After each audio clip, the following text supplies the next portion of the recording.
Dialogue. Start. Now. Okay. Ready. Start. Light. Camera. Action.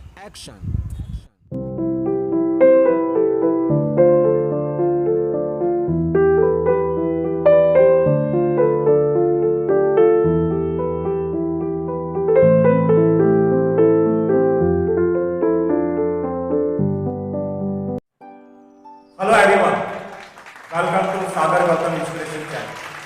दोस्तों, फिल्मी dialogue knowledge part 1 पिछले हफ्ते हमने देखा और आज फिल्मी डायलॉग पार्ट 1 के बाद पार्ट 2 लेकर हम आपके सामने फिर से पेश हुए। तो दोस्तों, उन डायलॉग से अलग आज दूसरे डायलॉग पर हम नजर डालेंगे, उनको समझने की कोशिश करेंगे।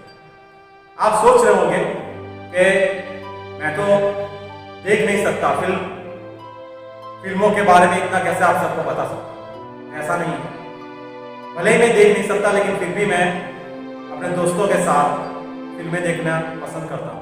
थिएटर में जाता भी हूँ, फिल्में देखता भी हूँ और कई बार मेरे बाजू में जो बैठे होते हैं उसको भी पता नहीं होता मुझे आंखों की प्रॉब्लम है। मैं अच्छे डायलॉग पर सीटी भी मारता हूँ और सबको ऐसा लगता है कि जैसे इसे कोई प्रॉब्लम ही नहीं है। इसका मतलब ये नहीं है कि जिंदगी में एक चीज आपके साथ हो गई तो आप अपनी जिंदगी को अपने घर के अंदर कैद करके रख दें। आपकी जितनी हॉबी है, आपके जितने भी शौक है, उन सब शौक को आप दफना दें, ऐसा नहीं है। जिंदगी अपने हिसाब से जीनी चाहिए। जिस तरह नॉर्मल लोग जीते हैं आप उस तरह से जी सकते हैं, क्यों नहीं। तो मैं वही कहना चाहता हूँ। देखिए, आज मैं कबीर सिंह फिल्म का स्पैक पहन के आया, तो मैं फिल्मों के हिसाब से अपने आप को सांचे में ढालकर हीरो के स्टाइल में जिंदगी जीना पसंद करता हूं और कुछ ना कुछ हमारी लाइफ से कोई सीखे। जिस तरह हम फिल्म से सीखते हैं तो हमारी लाइफ के अंदर से भी कोई सीखे, मोटिवेट हो, तो हमारी लाइफ शायद सक्सेस हो जाएगी। तो दोस्तों, आज का जो हमारा डायलॉग है, पहला डायलॉग, जिंदगी जीने के दो तरीके हैं। जिंदगी जीने के दो तरीके हैं। एक, जो भी जिंदगी में हो रहा है उसे होने बर्दाश्त करते जाओ, या फिर जिम्मेदारी उठाओ, उस चीज को बदलने। इस डायलॉग के जरिए यह बताने की कोशिश की गई कि आज कई लोग जो गरीबी में जीते हैं या जिसके घर में पैसों की किल्लत है, तो वो उसी तरह उस सांचे में, उसी ढांचे में खुद को डालकर जी रहे हैं, लेकिन एक्स्ट्रा वर्क नहीं करते, एक्स्ट्रा जॉब नहीं करते। ऐसा सोचते नहीं कि अभी पैसों की किल्लत हो रही है, मैं जिस तरह से आज परेशानियों से मेरा फैमिली गुजर रहा है, तो मुझे कुछ एक्स्ट्रा वर्क करना चाहिए। कुछ ऐसी सोच अपने अंदर लानी चाहिए जिसके द्वारा इस कंडीशन में कुछ बदलाव आ सके। तो अगर वो अपने लाइफ के अंदर नया सोर्सेस नहीं लाएगा, नई सोच नहीं लाएगा, नई सोच, एक नया टर्निंग पॉइंट अपनी जिंदगी में नहीं लाएगा, बदलाव नहीं लाएगा, तो शायद वो उस परिस्थिति से बाहर नहीं निकल पाएगा। जिंदगी में कई बार परिस्थितियां ऐसी आ जाती हैं कि इंसान उस परिस्थिति के हिसाब से खुद को ढाल देता है उसी सांचे में। जैसे कि एक फीमेल और मिडिल क्लास से बिलोंग करती है, वो किसी जगह जाकर जॉब करती है और उसका बॉस उसकी कंडीशन देखकर, वो मिडिल क्लास से है, जरूरतमंद है, तो कई बार लड़कियों का शोषण होता है, तो उसका बॉस उसे टॉर्चर करता है, उसका शोषण करने की कोशिश करता है। लेकिन कई बार वो लड़की वो सब सहती रहती है, बर्दाश्त करती रहती है, आवाज नहीं उठाती, क्योंकि आवाज उठाएगी तो उसकी जॉब चली जाएगी। लेकिन अगर वो लड़की ये ठान ले और उसके खिलाफ आवाज उठाकर वो ये साबित कर दे कि शायद इस परिस्थिति से मुझे बाहर निकालना, मुझे किसी के अंडर में नहीं रहना, दब के नहीं रहना। जब वो ये सोच लेगी, उस बॉस के ऊपर हल्ला डाल देगी, उसके अंदर जो भी है उस हिम्मत को इकट्ठा करके बॉस के सामने एक फाइट करेगी, तो शायद वो कई लड़कियों के लिए एक आसान सा रास्ता तय कर देंगे कि उसके बाद जब वो किसी भी लड़की का शोषण करने से पहले 100 बार सोचेगा। क्यों? क्योंकि उस लड़की ने आवाज उठाई, उसने बर्दाश्त नहीं किया, जो हो रहा है उसे होने नहीं दिया, उसने कुछ बदलने की कोशिश की। उसी तरह तो वही मैं कह रहा हूं, कई बार जिंदगी में जो हो रहा होता है उसे हम होने देते हैं, बर्दाश्त करते रहते हैं, लेकिन जिम्मेदारी नहीं उठाते। एक बार इस कांधे पर जिम्मेदारी उठा लो, उस चीज को बदलने की जिम्मेदारी उठा लो, और एक बार अगर जिम्मेदारी उठा ली तो आप अपनी जिंदगी में एक बदलाव एक बार कोशिश करके देखना ये चीज 100% खुद में बदलाव और जिंदगी में बदलाव आपको महसूस। हमारा दूसरा डायलॉग है, एक बार अगर मैंने कमिटमेंट कर दिया तो फिर अपने आप की भी नहीं। वांटेड फिल्म से डायलॉग। इस डायलॉग के जरिए यह है कि इंसान आज दूसरों के साथ वादा करता है, दूसरों को वचन देता है, जुबान देता है, लेकिन जुबान की कीमत कहां रखता है। जैसे एक फिल्म थी खुदा, जिसमें बादशाह खान के रूप में अमिताभ बच्चन जी ने रोल किया था और बेनजीर के रूप में श्रीदेवी। और जब वो उससे शादी करने वाला होता है तब श्रीदेवी उससे कहती है तो अभी बुल्ला जो उसके मुल्क का दुश्मन है, उसकी लाश पाके मेरे पैरों में डालोगे तो मैं तुझसे शादी करूंगा। फिर वो काबुल जाता है, वहां से उसकी लाश हिंदुस्तान लाने के लिए जब आता है तब रास्ते में एक राजपूत इंस्पेक्टर उसे रोकता है और तब वो उसे कहता है कि 30 दिन में मैं यहां पे हाजिर हो जाऊं, मुझे अभी जाने दो। वो उससे कहता है, वादा करता है, तब वो उसे इंस्पेक्टर उसे जाने देता है और जुबान के हिसाब से 30 दिन के अंदर वो वहां पे पहुंच जाता है। तो उसे कहते हैं पठान की जुबान। क्या? पठान की जुबान। लेकिन आज कई लोग जुबान के हिसाब से कहां चल रहे हैं? कौन आज अपनी जुबान के हिसाब से टिका रहता है? तो जब हम दूसरों से वादा करते हैं वो निभा नहीं पाते। प्यार के अंदर, मोहब्बत के अंदर लोग कई वादे कर लेते हैं कि मैं तेरे लिए ये कर दूंगा, तेरे लिए वो कर दूंगा, तुझसे शादी करूंगा, तू मुझसे शादी करके ऐसा महसूस करेगी कि जैसे तू जन्नत में। लेकिन क्या उस वादे के हिसाब से कुछ हो पाता? नहीं हो पाता।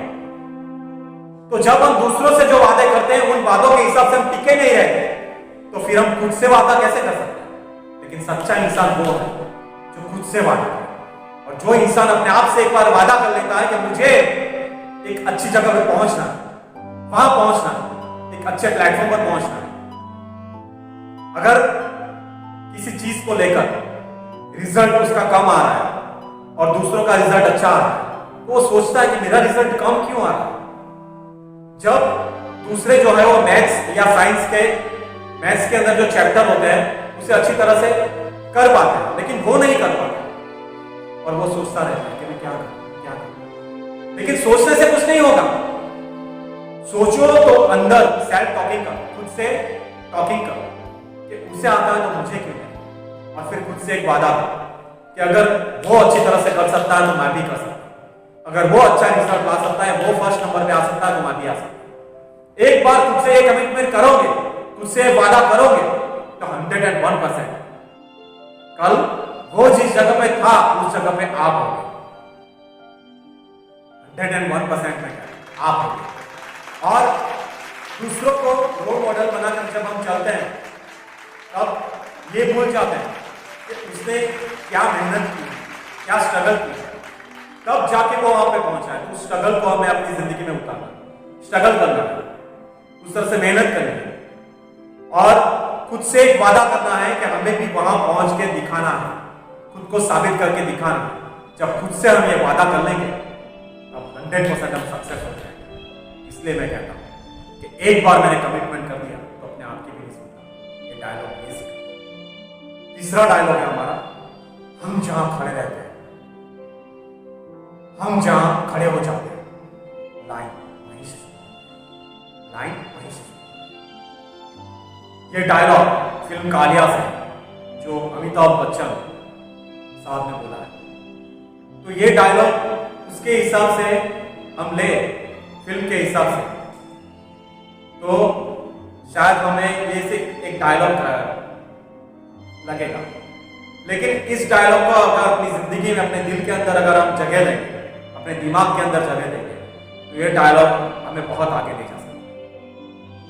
ये डायलॉग बच्चन साहब पर ही क्यों सूट करेगा? क्योंकि उन्होंने अपनी जिंदगी के अंदर ऐसी कई परेशानियों का सामना करके आज अपनी खुद एक जगह बनाई।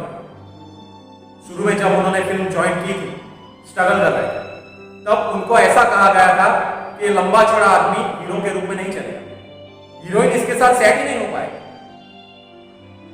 13 फिल्में उनकी फ्लॉप हुई थी शुरू में। 13 फिल्में जब फिल्में उनकी फ्लॉप हो जाती थी, तब वो आके अपने पापा हरिवंश राय बच्चन के साथ बैठकर डिस्कशन करते थे कि अब शायद मैं फिल्मों में क्या करूं, नहीं चलता हूं। उसके पापा उसे कहते थे कि जो भी कर रहे हो अपने हिसाब से करते रहो, कुछ अलग लाने की कोशिश करो, क्योंकि कुछ अलग करने की अगर इंसान के अंदर कुछ ऐसी सोच नहीं होगी तो वो अपने आप को कभी लोगों के सामने डिफरेंट रूप से पेश नहीं कर पाएगा। जब उन्होंने फिर जंजीर फिल्म की और जंजीर फिल्म की सफलता के बाद बढ़िया सी फिल्म मिलने लगी, दीवार, शोले, तो ऐसी कई फिल्मों के जरिए उन्होंने खुद को साबित किया और उनको एक टाइटल मिला, एंग्री यंग मैन।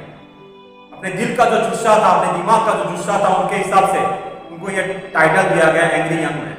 लेकिन उस सफर को उन्होंने जारी रखा और एक वक्त ऐसा भी आया कि कूली के शूटिंग में उन्हें इसके साथ एक हादसा हो गया और वो ऐसी जगह आकर खड़े हो गए जहां जिंदगी और मौत के बीच में चुनने लगे।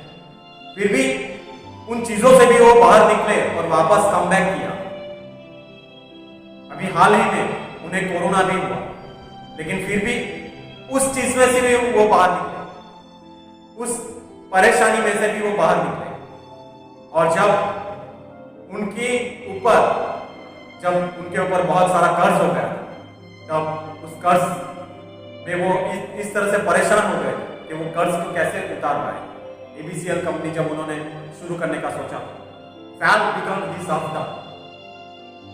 इंसान जो भी एक बार करने की कोशिश करता है, उसकी शुरुआत अगर अच्छी होगी तो उसका एंड भी अच्छा है। उन्होंने शुरू में ही अपने अंदर एक हौसला रखा था, तो आज एक अच्छे प्लेटफॉर्म पर है। जब बहुत सारा कर्ज उनके ऊपर हो गया था, तब केबीसी करके एक ऐसा प्रोग्राम सोनी के ऊपर आया, जिसके जरिए लोगों को भी उन्होंने करोड़पति बनाया और खुद उनका जो करोड़ों का कर्जा था वो भी उसमें से उन्होंने अदा किया। और आज उनके जैसे स्पीच, उनके जैसी जगह शायद कोई नहीं बना पाए। तो वो पहले से लेकर आज तक अपनी जिंदगी में जो भी मुश्किलें, परेशानियां जो भी आई, उन सब चीजों का उन्होंने डट के सामना किया और परेशानियों में से वो बाहर निकले। उनके अंदर वो हुनर था, उस हुनर की वजह से इतने 50 सालों से जो मेहनत की, तो आज इस उम्र के बावजूद वो अपनी जगह पर कायम है। तब जाके वो ये डायलॉग बोल सकते हैं कि हम जहां खड़े रहते हैं लाइन वहीं से शुरू। तो हमें उनको रोल मॉडल बनाकर उस डायलॉग को अपनी जिंदगी में उतार कर उनकी तरह स्ट्रगल करके हमें खुद ये सोचना चाहिए कि अगर खुद को एक ऐसे अच्छे प्लेटफॉर्म पर पहुंचाना है जहां पे हम खड़े रह जाए और लोग हमें रिस्पेक्ट दें, हमारी जिंदगी में से कुछ सीखे, अगर ऐसा बनाना है तो हमको भी उसी तरह स्ट्रगल करनी पड़ेगी, उसी तरह मेहनत करनी पड़ेगी और परेशानियों से जूझना पड़ेगा, मुश्किलों से लड़ना पड़ेगा। और तब जाके हम भी कह पाएंगे कि हम जहां पे खड़े हैं। हेलो दोस्तों, मंजिल उसी को मिलती है जो कठिन वक्त में भी झुकता नहीं। मंजिल उसी को मिलती है जो कठिन वक्त में भी झुकता नहीं। कांटों भरी राहों में भी जो चलता रहे, रुकता नहीं। जो ठहरे नहीं, उमड़ता रहे, सागर के पानी की तरह। जो ठहरे नहीं, उमड़ता रहे, सागर के पानी की तरह। हाँ, वही सफल कहलाता है जो पुरुषार्थ से थकता नहीं। हाँ, वही सफल कहलाता है जो पुरुषार्थ से